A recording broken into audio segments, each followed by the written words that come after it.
¿Qué tal? ¿Cómo están amigos y amigas de esta comunidad? Como siempre un gusto, como siempre un placer que nos acompañen. Pues lo prometido es deuda. Vamos a comenzar.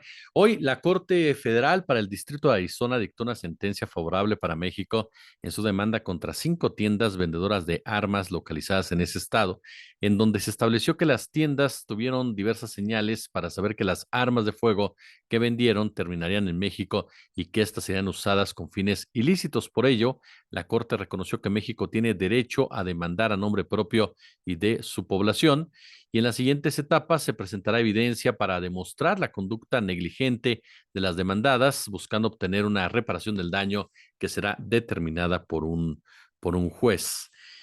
El negocio de las armas es enorme, enorme.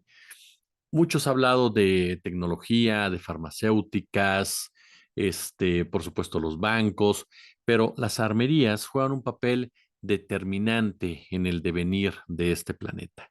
Influyen directamente en las decisiones financieras, sociales, políticas, obviamente bélicas. A final de cuentas, el neoliberalismo es una economía de guerra, es un sistema financiero basado precisamente en la violencia, y ahí las empresas que diseñan, que construyen, que venden armas, son de las que más ganan y a su vez las que más generan el movimiento financiero por las inversiones que tienen en otros rubros. Si uno estudia, por ejemplo, el papel de BlackRock, de Vanguard y de otro tipo de fondos de financiamiento y de varios integrantes o de las empresas grandotas, nos toparemos precisamente con esta corporatocracia que ya hemos denunciado en otras oportunidades y que aparece en cada uno de las distintas esferas o estratos de la sociedad. Están conectados de una u otra manera estas compañías, y llama mucho la atención, por supuesto. ¿Por qué? Porque el diseño, la venta, la producción de armas es uno de los puntos centrales de donde desparrama para todos lados.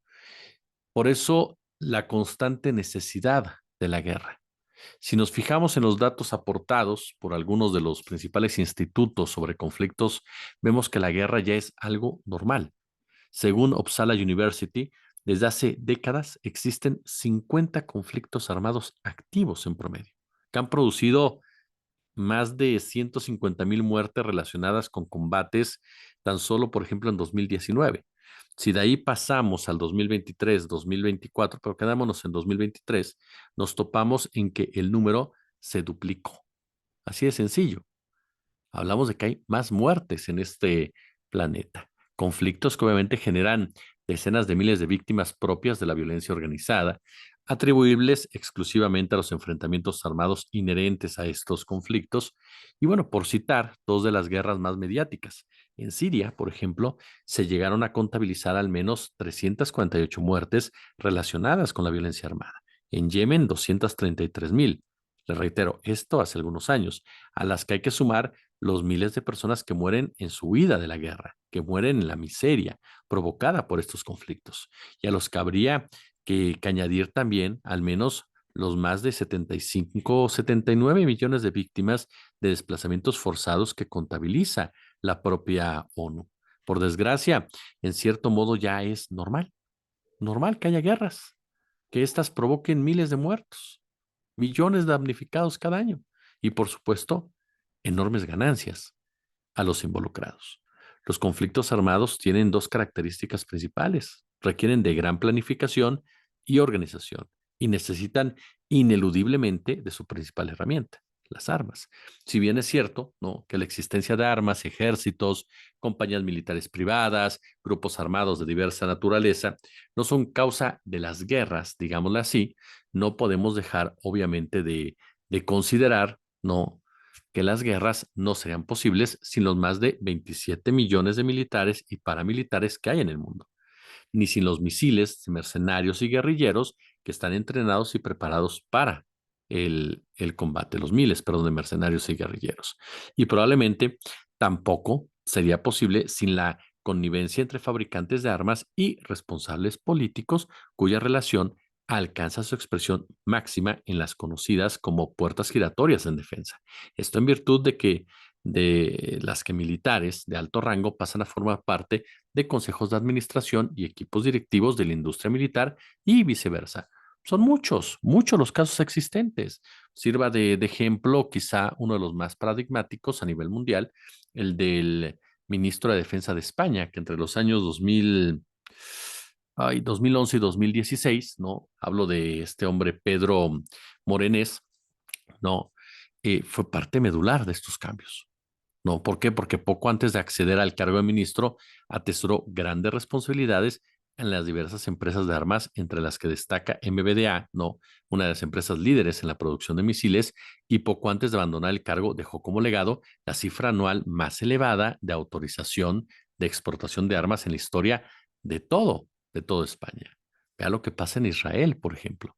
La economía de Israel está basada literalmente en la guerra, está basada literalmente en la explotación de recursos naturales, está basada literalmente, por supuesto, en producir armas para todo el mundo. Israel arma incluso hasta sus propios enemigos. En pocas palabras, Estados Unidos, la OTAN, Israel crean a sus propios enemigos para poder generar entornos de violencia suficientes y desplazar enemigos políticos, así como someter a pueblos enteros. Y del mismo modo que los ministerios de defensa mantienen y renuevan estructuras militares y sistemas de armas para defenderse de las amenazas a la seguridad que identifican para su país, bueno, también se preparan para ir a la guerra o para enviar a sus militares a otros lugares del mundo. Una preparación para la guerra que puede ser uno de los factores que impulsan la utilización del músculo militar para conseguir objetivos netamente políticos. Y en este sentido nos topamos con la ramificación de la guerra contra el narcotráfico. ¿Quiénes son los principales distribuidores de armas en México?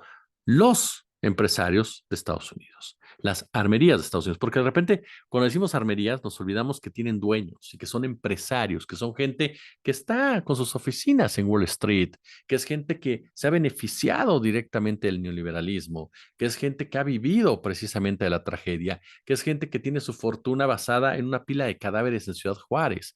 Es decir, es gente que ha hecho y deshecho, por supuesto, en ese sentido, y en donde incluso se ha hablado de inversiones por parte de empresarios mexicanos en cada una de estas empresas armadoras. Por eso lo importante, aunque fue minimizado por medios de comunicación tradicionales de manera muy tramposa y muy sospechosa, por eso lo importante de estas demandas, demandas que por cierto provocaron que Marcelo Ebrard fuera vetado por algunos empresarios de la Unión Americana para poder aspirar a la presidencia de la República y que abrieron frentes de discusión con el gobierno de Andrés Manuel López Obrador, porque por primera vez México le ponía un alto a estas empresas y sobre todo las señalaba directamente.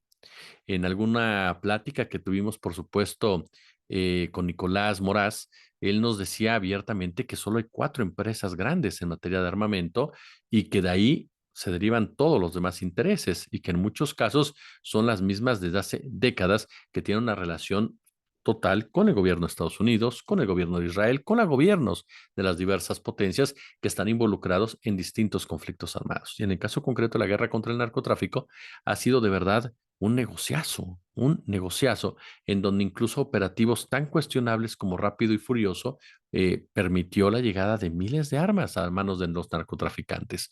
Por eso lo hemos platicado. A mí cuando me dicen, no, es que el Mayo es el jefe del narco, el Mencho, yo no estoy diciendo que no existan estos personajes, yo no digo que no exista la violencia de los cárteles, pero ellos no son los jefes. En realidad, tan solo basta ver el dato que dio la DEA, que el cártel de Sinaloa y el cártel de Jalisco tienen 45,000 elementos.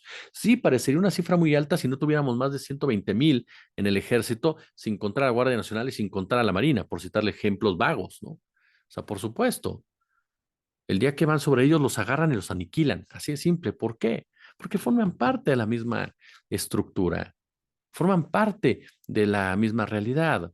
Ahora se ha dado a conocer el tema de los vuelos de la muerte, que el ejército o elementos del ejército aventaban cuerpos al mar, algo que aquí en este canal nos dijo Jacinto Rodríguez, gran periodista de Fábrica de Periodismo, quien recordó los vuelos de la muerte del ejército mexicano y que fueron parte medular de un sistema de desaparición que el ejército ha llevado a cabo desde hace muchos años y que después fue señalado de los criminales, del crimen organizado, sin ponernos a dar cuenta que realmente quien lo aplicó primero en México fue el ejército como sistema, con personajes como Mario Arturo Costa Chaparro o Francisco Quirós Hermosillo, que a su vez estuvieron vinculados con el general Galván, quien fue el secretario de la defensa de Felipe Calderón Hinojosa.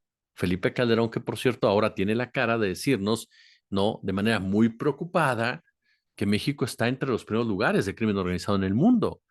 Yo le digo a Felipe Calderón que no sea humilde. Él tiene mucha responsabilidad de eso, que no se quite mérito en ningún sentido un presidente que aplicó una estrategia securitaria tal y como se la dictaron, una necropolítica en toda la extensión de la palabra para seguir generando miles y miles y miles y miles de millones de ganancias en la exportación precisamente de armas a nuestro país. Y con ello generar un entorno de violencia brutal. Pero le reitero, no es algo que hayan inventado los cárteles de la droga. A los cárteles los arman empresarios, a los cárteles los preparan militares. Y eso es lo más trágico y demencial de toda esta violencia que se vive en el planeta. Y que salgan personajes como Calderón a tratar de desafanarse, a tratar de lavarse las manos, me parece un insulto a la inteligencia de las personas y por eso es un agravio que este hombre pide el voto a favor de quien sea y que haya gente ligada con él en un equipo de campaña, en este caso concreto de Xochitl Gálvez, y que la propia Xochitl Gálvez nos diga que quiere regresar esa estrategia que ya demostró su poca capacidad. Yo no me voy a poner en el plan de defender a ultranza, por supuesto, el tema del presidente Andrés Manuel López Obrador, pero sí creo y sí coincido en que si quieres detener esta violencia en el largo plazo tienes que atender las causas. Tienes que ir, por supuesto, por el origen de esta violencia. No le conviene a quién, a los millonarios de la guerra, que son felices generando ese entorno y generando la pobreza necesaria para poder explotarla hasta la saciedad, porque a final de cuentas esas personas son desechables. Por eso es que vemos a un Ricardo Salinas Pliego publicando su cuenta de X con ese lenguaje tan florido que lo caracteriza, ¿no? Que dice, estos son huevos y presenta un posteo de Nayib Bukele, ¿no? Que dice, hace unos días hubo 2 homicidios en la zona norte de nuestro país, ya capturamos a los 2 culpables, miembros de la pandilla 18 sureños, en este momento 5,000 soldados y 1,000 policías han cercado los distritos de San José Canquesque, San Antonio de los Ranchos, Potónico y demás. El otro día subimos un video que generó una muy interesante, y se los agradezco, discusión sobre el tema Bukele. Bueno, para mí se los he dicho, para mí lo de Nayib Bukele es una expresión totalmente de derecha en materia de seguridad que mediáticamente, claro que tiene una repercusión, el hombre es muy popular, cuenta con un apoyo de la ciudadanía, pero comienzan a presentarse casos en donde gente inocente está en la cárcel, gente inocente que vio violentados sus derechos porque fue señalada injustamente y porque esa misma ley comienza a aplicarse en contra de activistas políticos, en contra de gente que no está a favor de Bukele. Entonces, Nayib Bukele es un personaje que cumple de manera muy conveniente las recomendaciones de organismos internacionales como el Banco Mundial o Fondo Monetario Internacional, que empobrece a una población, aunque nos digan que hay unas cifras de mejoría, la pobreza en El Salvador a tal grado que continúan yéndose los salvadoreños de su territorio por la violencia que existe, ahora ejercida también desde un plano oficial. Entonces yo entiendo que sí, que si tú tienes una vida tan dramática donde las pandillas te están haciendo de todo, de repente aparece tu nombre y te quita esas pandillas, claro que todo el mundo dice, está poniendo orden y hay que reconocerlo. Pero ¿qué hay detrás de esas medidas? Eso es lo que yo ahí, yo les digo, a mí es lo que me lleva a pensar, ¿qué hay detrás de esas medidas? Medidas que sinceramente no buscan la pacificación de un país, buscan el control social de un país. Y eso es sumamente peligroso porque un gobernante solo busca eso cuando intenta perpetuarse en el mismo y cuando está respondiendo a otro tipo de intereses. Porque aun y cuando no lo queramos recordar, el señor Donald Trump fue de los principales impulsores de Nayib Bukele.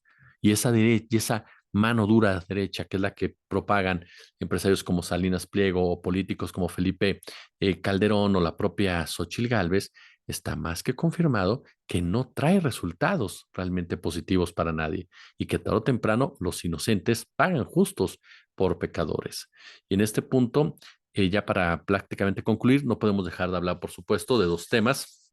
El caso Campeche, vea usted lo que pasó en Campeche. Mandan a este grupo de policías a tratar de controlar un motín mujeres que son violentadas sexualmente, físicamente por un grupo de reos, porque las mandan sin ningún tipo de refuerzo, sin ningún tipo de preparación, sin ningún tipo de herramienta para defenderse. Laida Sansores se agradece que haya tenido un discurso, pues, conciliador con los policías, tratando de llegar a un acuerdo porque hay un grupo de policías que se puso en huelga, pero a final de cuentas tiene que retirar a la secretaria de Seguridad de Campeche. ¿Por qué? Porque tomó una determinación de mano dura. Es decir, vayan y pónganlos en paz. A ver, ¿qué tienes para ponerlos en paz?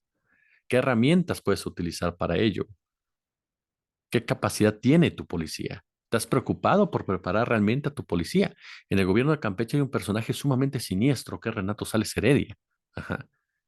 Y que no te garantiza en ningún sentido que haya cambios de fondo para lograr una justicia real en este país, sino solamente golpes mediáticos. Laida Sansores, insisto, ha sido muy inteligente en manejar las cosas de ese tono, pero hasta que no quite esta secretaría, la policía o la ciudadanía no va a estar de acuerdo con lo que pasó, porque fue una salvajada lo que hizo esta mujer que ha sido señalada de ser amiga de Laida Sansores. Y el último tema es el vagón del Tren Maya. ¿Qué escándalo hizo la oposición y sus medios de comunicación? Y ahorita les digo por qué lo metí en el tema de seguridad. Eh, ¿Qué escándalo? Un vagón del Tren Maya se salió de la vía a la altura del municipio de Tixcocob, en Yucatán, a pocos kilómetros de la estación. Los pasajeros fueron evacuados. No hay personas lesionadas, ¿no? El tren posteriormente fue puesto en circulación y todo el mundo ya habló de que se está cayendo el Tren Maya, de estar derrumbando, la obra se está cayendo, tragedia en todos lados. Y a mí, sinceramente, me parece que es algo exageradísimo, fuera completamente de la lógica, ¿no? Es la verdad, ¿no? La Guardia Nacional resguardó el sitio, los paramédicos descartaron algún tipo de lesión grave o algo por el estilo. Y se inició, por eso lo meto en el tema de seguridad, se inició una investigación por la interrupción de este servicio. La empresa Tren Maya explicó que este hecho no causó afectaciones humanas ni materiales, pero sí dejó en claro que comenzarán a investigar qué fue precisamente lo que pasó. Se integró una comisión dictaminadora que ya está realizando una investigación exhaustiva del hecho para determinar las causas y prevenir cualquier situación similar que se pudiera cometer. Hay gente, por supuesto, ¿no? Que ya comenzó a rolar un video en donde en el momento en que el tren se sale de la vía, está descarrilado, se salió, vean cómo está fuera de las vías del tren, dice uno de los pasajeros mientras graba precisamente con su teléfono celular. Ahora, lo meto en el tema de seguridad porque ya hay voces que dicen que pudo haberse tratado de algo provocado. Yo más bien creo que es ahí donde la autoridad debe cumplir su trabajo y checar que las cosas funcionen adecuadamente.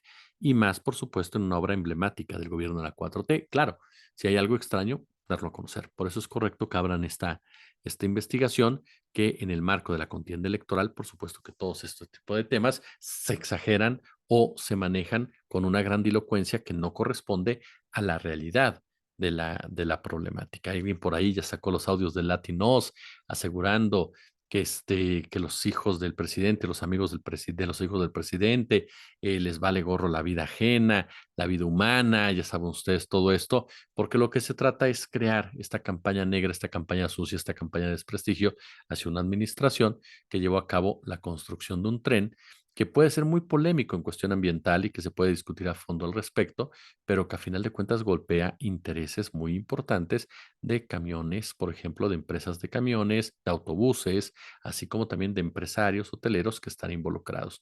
Pero también hay otras voces que dicen, ¿y qué pasa con los hoteles que está construyendo el ejército? En fin, es un tema el Tren Maya, sin duda alguna, que tiene que analizarse sin sesgos y sí a fondo, conocer qué fue lo que pasó con este vagón para saber a ciencia cierta que si se trató de un sabotaje o simplemente se trató de un trabajo mal hecho que tiene que rehacerse de manera adecuada.